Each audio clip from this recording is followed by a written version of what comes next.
right, hey everybody, welcome back to another exciting and soon-to-be classic edition of Homestead Friends. I am here with some people who are very near and dear and special to us, Chris and Linda Paget from the Happy Place Homestead. How are you guys doing? Yeah, Hey, we're great. we're doing good. Yeah, we're living the dream. The dream? What dream is that, my friend? Wow, I've not heard that before. Living the dream, So people. you guys are basically on this journey of starting a homestead and becoming more and more self-reliant. Before we get too far into this, I need you guys, the viewers, to understand, to embrace, to just take it in, breathe it in. That band that you guys saw that I was in, Scarecrow and Tin Men, well, Chris is the lead singer and was the lead singer for Scarecrow and Tin Men. We sold tens of records. That's why we had so many kids, so we could finally have a full crowd. That's right. No, but in all seriousness, we've had the privilege of playing for the Holy Father. We've played in front of thousands and thousands of kids. We've had hits on the radio, and Chris is the vocal genius behind that. And so you got to know going in, this is going to be an unstable interview. We're all on medication. Deal with it. That's right. So Chris and Linda, tell us a little bit about your homestead and what you guys are doing. So, hi. Hi. So I think what happened was many years ago, we just kind of began to explore the options and possibilities that were before us. If I wasn't going to be teaching full-time at the university, what would be the next step? Even if I was going to teach at that university full-time, what was our dream? And what we had begun to dream about was living a little bit more off the grid. We were kind of tired of having neighbors so immediately Very close tired. where we could hear them constantly. It was unpredictable who was going to move in next to us. And so we were a little bit tired and disenfranchised with the whole kind of neighborhood experience, even though we had great people on that block. What we wanted was to just kind of start over and do things our way. Yeah, I think for me too, health was an issue. I wanted, in pursuing better health, wanting better quality food, having a large family, it's expensive to buy expensive eggs and meat at the store. So having an option to do that and grow that on our own was very important. We started doing that in our neighborhood in our small town. So Yeah, we did that for a while. We Yeah. had chickens and we had rabbits. And I really considered getting a cow. I figured if the neighbor could have that dog barking 24/7 and irritating the snot out of us, Yeah. what's the problem with me having a cow that made a moo sound now and then in my backyard? But apparently that's not legal, okay? So we just began to explore what was our option, and what we realized is that what we were longing for and wanting was something where we had a lot of space. And not that we're doom and gloom people, but the idea that if anything ever did happen, that we would have an oasis, someplace that was ours, that we knew well, that we could take and provide for ourselves and our families and our friends if that was needed. and with family, having a large family, wanting to instill our children with good values, a lifestyle that was outside of a city, where they have nature, they can explore. I mean, all of that is just an added bonus with living out in the middle of nowhere. Yeah, I think some of that is where people, there might be a million reasons why people do this, but I think what's awesome is that once you start doing it, you realize there's a million more reasons why it makes sense. Yeah, that's true. So, Absolutely. Now, I know you growing up in the Dakotas, oh yeah. you have a little bit of country under your fingers, but you're generally coming at this, most of it from kind of a new perspective, right? Yeah.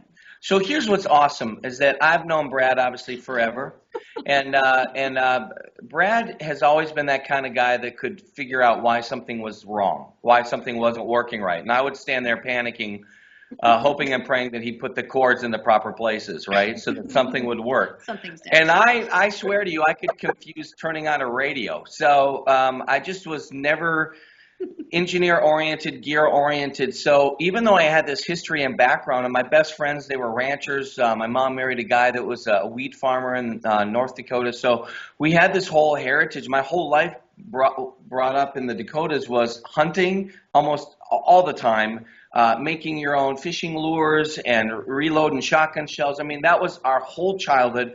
Every part of my memory was building forts and hay bales and fishing and camping out and freezing our tail off in the morning. All that stuff was great memories.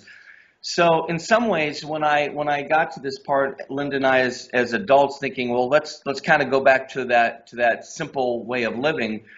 There was a part of me that wondered if I could actually do this. I mean, I'm not Brad. I don't have that ability to look at something. Now, the benefit I have is Linda's smarter than I am. So I realized a long time ago that if I was going to ever do anything that lasted, Linda had to be there yelling at me. And I would yell back saying, I know what I'm doing. I don't need you. But the truth is, I do need her. Otherwise, the deck would have not worked or the chicken coops wouldn't have stayed standing. And so we're a good team. And what we realize is that we don't have all of this advanced knowledge and practice and expertise, but we have a tenacious spirit, a willingness to learn, and a great desire to give a heritage and a legacy to our kids.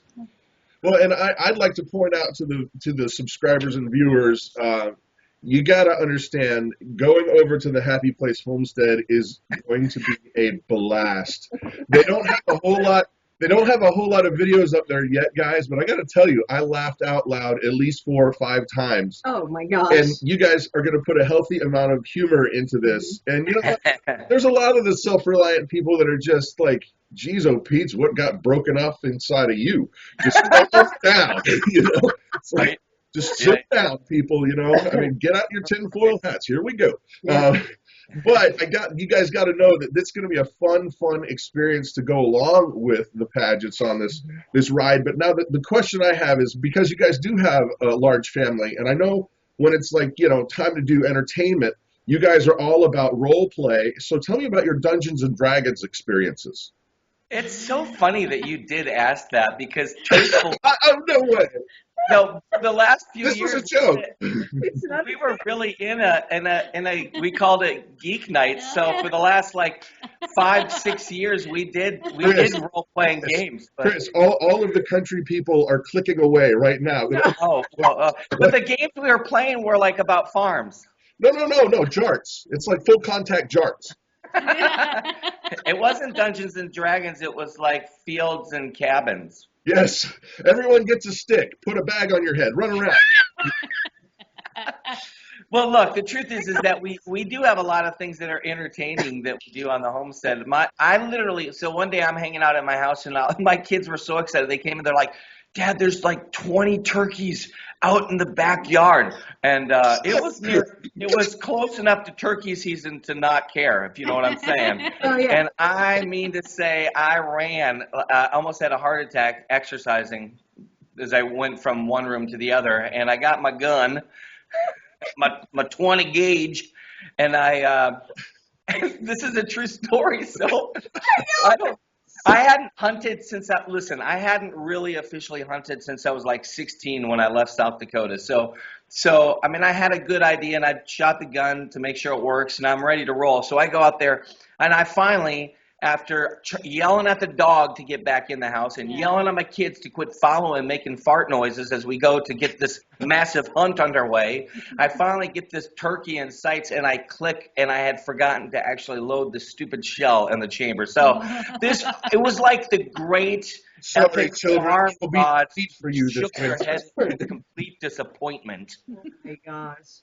I reproved myself verbally, followed the turkeys to no avail, and that was my first hunt on my own land. The Great White Hunter.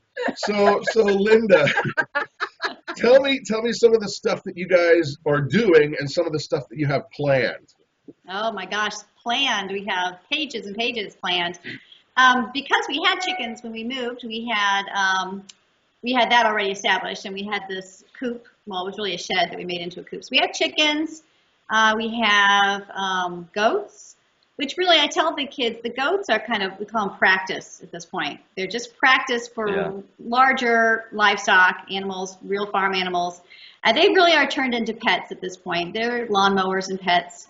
And we have 3 pigs, which at least 2 of them will disappear here pretty quickly. And I've already named one Bacon. Nice long stomach to it. I think that looks like good. There you go. Yeah. And so the chickens this year, our goal is to do meat chickens and of course to extend the flock with that. We've started doing tapping for maple syrup as the weather warms here. So we're doing maple syrup. We definitely want to start a garden this year. And we have an area that we want to enlarge. Well, it needs to be cleaned up because the loggers destroyed a lot of the property. So we need to clean that up, and that would be a great pasture in the future. And I'm thinking maybe sheep before pit cows. I don't know. We'll see where we go with that. And the ideas, we have so many things we want to do. But of course, the trick is doing it slowly. I know. I've read so much about homesteading. One of the pitfalls that a lot of people fall into, I've understood, they do too much too fast. Mm-hmm. And so I know that I'm pretty good at regulating what I think I can handle. And so this year we're making small goals of these are the things I want to see happen. And if we get them done, we get them done. We have things that we need to build this year. Better ways to store our wood for sure needs to happen so that we can keep it drier. And yeah. So it's an interesting thing for us when we came to the place. It had been sitting for over a year, abandoned, no real care and interest in it. It was owned by a bank, and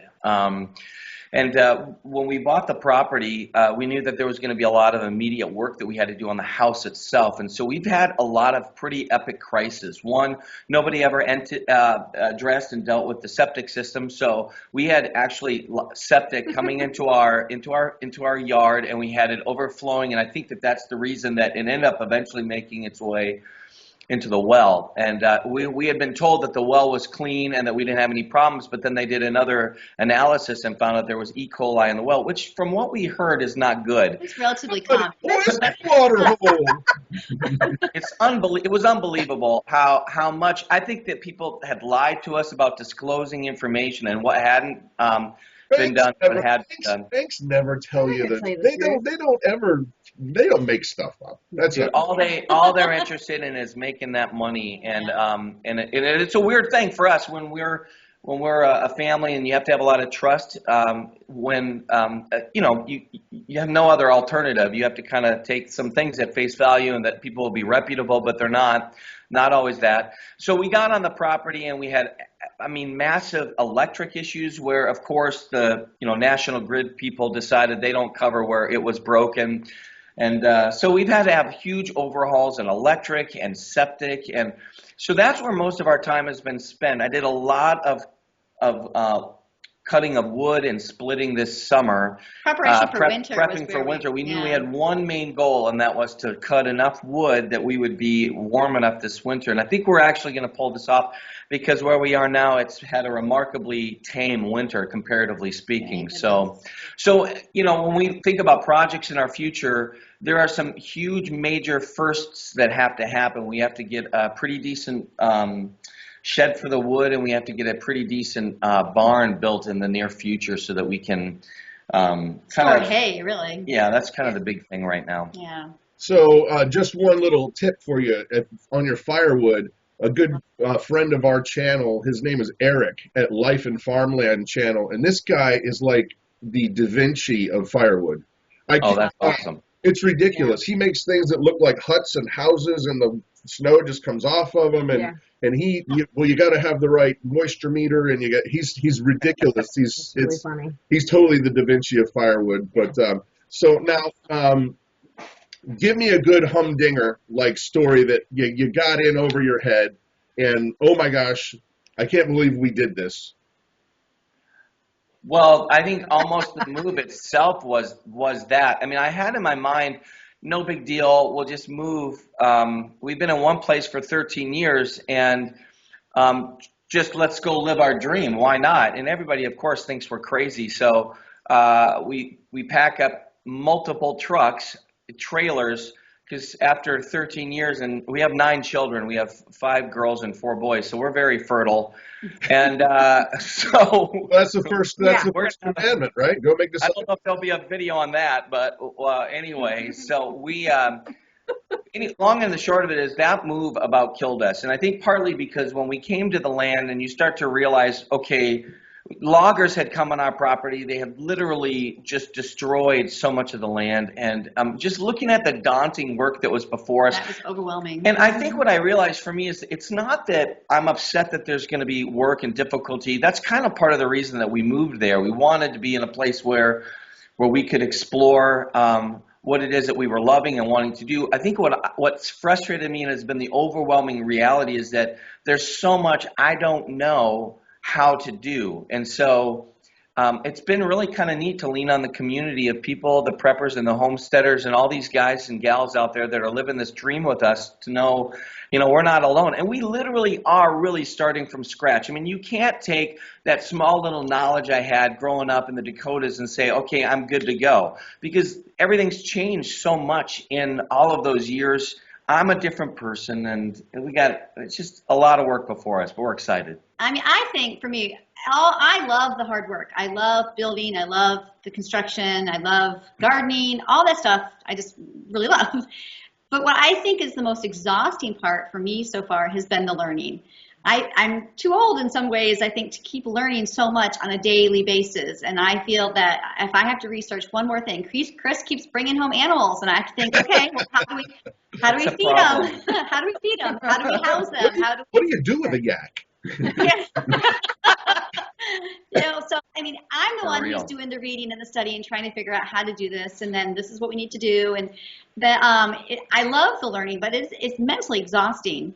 And even at the beginning of winter, it just seems so silly. Probably most people out there, homesteading preppers, are going to think I'm a complete moron, but it's a good learning experience for me. That's how I look at it. I'm okay being a moron. Eventually, I won't be. So, but just basic fire, lighting a fire, and then having the fire in the stove. And I thought that we would just keep feeding it, and that in the stove the fire should stay pretty lit most of the night, and that we would keep it feeding it or whatever to keep it going. That we would not need our propane heater as a backup. But then I realized it goes out every night. How do we do this? I'm on the internet trying to figure out how to keep a fire going, and I realized that most people don't.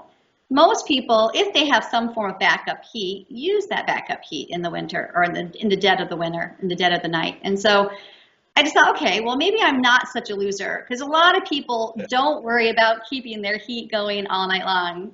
And there's always the ambers in the morning. We just shake it up a little bit and get that sucker rolling. But we also realized is that we probably didn't buy the right stove. Yeah, maybe we need a better quality That's probably stove. part of our problem, is that we learned that picking the right fire stove is kind of the key. Some work way better than others. So eventually we'll be getting a few things changed around and fixed. But again, it was not like, let's wait till we have it all figured out. It's like, let's do the best we can do with the knowledge that we have. Mm-hmm. And that's kind of our attitude and our mindset. So, a lot of people are probably going to wag their heads and think, oh my gosh, they're going to kill themselves, and it'll be fun to watch. What? It'll be fun to watch. Make for great entertainment. It'll be on film, I'm sure. So. Hey, let's try chainsaw juggling. No. Dude, I do love my chainsaw. There's an unhealthy relationship I have with my chainsaw. I mean, that thing is glorious. Some quality alone time. I should name them. One thing that I really, really love about this YouTube community, and you touched on it, I consistently come back to saying that it is crowdsourcing of knowledge. And anytime I have even the slightest little thing that I need to figure out, I can do this. I can go, hey guys, this is an almond pod from Haiti. How do I make this grow into a tree? And within minutes, I'll have 50 answers on how to do it. That's awesome. And I would tell you, rely on these folks, because there are people out there that really, really want to help, and they want to build the community. It's totally the rising tide lifts all ships kind of concept. Oh, yeah. But now, one thing too, now, you guys are obviously, well, no, not obviously, we haven't talked about it, but you guys are people of faith. How has that affected your jump going into homesteading?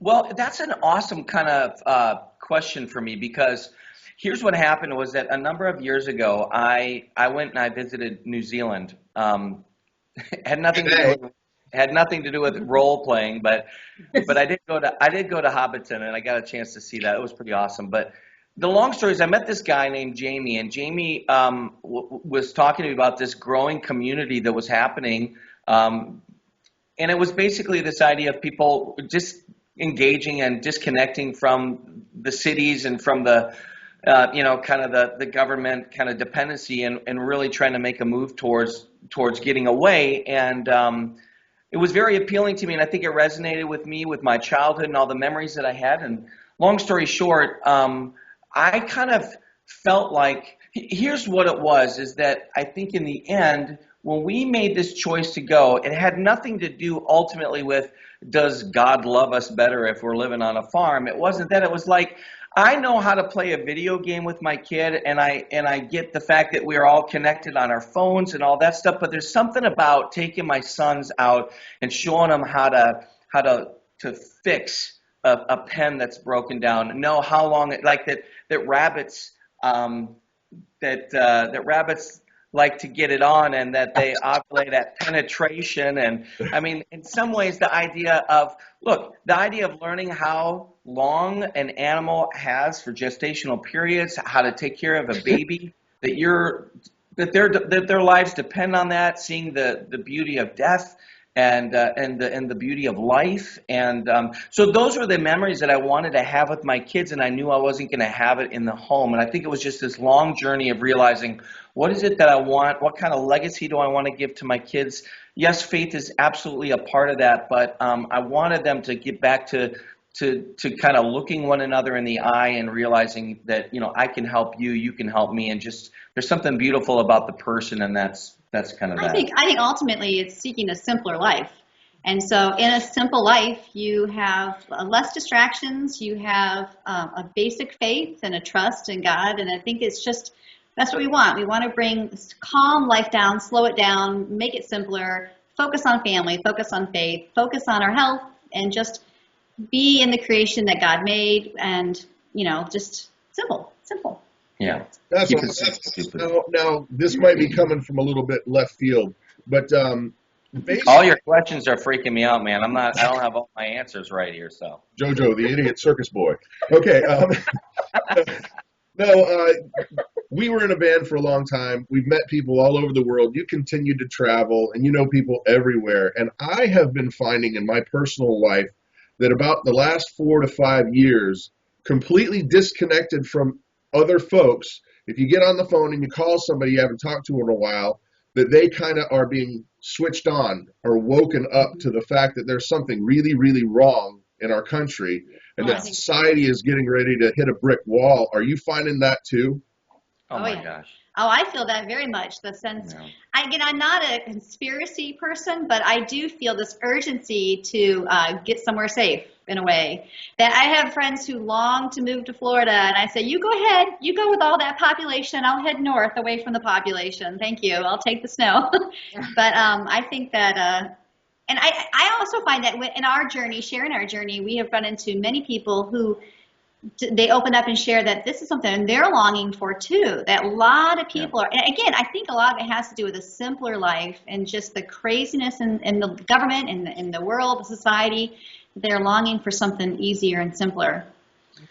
See it? Yeah, I think that's good. I travel a lot, and I feel like people. I think that the circle I'm in, there's a lot of hope. So this is the paradox in a way, is that I think there's this urgency and there's this sense of, I think we're overstimulated. We have constant opportunities for self-gratification. There's just an inundation with just everything around us demanding attention, and people are exhausted. And so when I travel, amidst all of that, there is a sense of hope, and I think that's probably the faith dynamic that's there, that no matter how messy it gets, that we'll still find a way to see goodness and truth and beauty.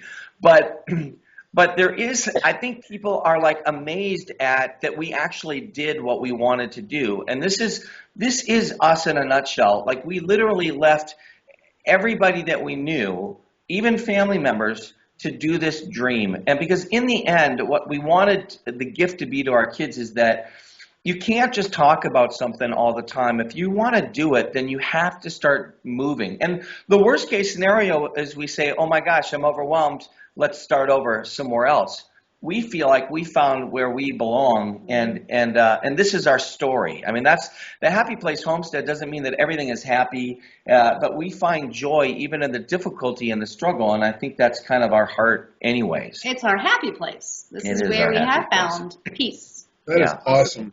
Now, I'm going to give you guys the final word here, but before I do, folks, go over to the Happy Place Homestead. Check out their videos. You need to like and subscribe. Subscribe. This is, trust me, if you knew Chris and Linda like I know Chris and Linda, you are in for a fun ride. Oh my gosh. And there's a lot of great. Not just stare at me. I mean, what do you? Do? It's just simple. This is what my cross is being they this want a simple handsome. place in their happy place. Stop. So, but you really got to go over and check out the Happy Place. I know they don't have a lot of content just yet, but you are going to kick yourself if you miss a single thing. And so with that, I'm going to kick to you guys for the final word before we say sayonara.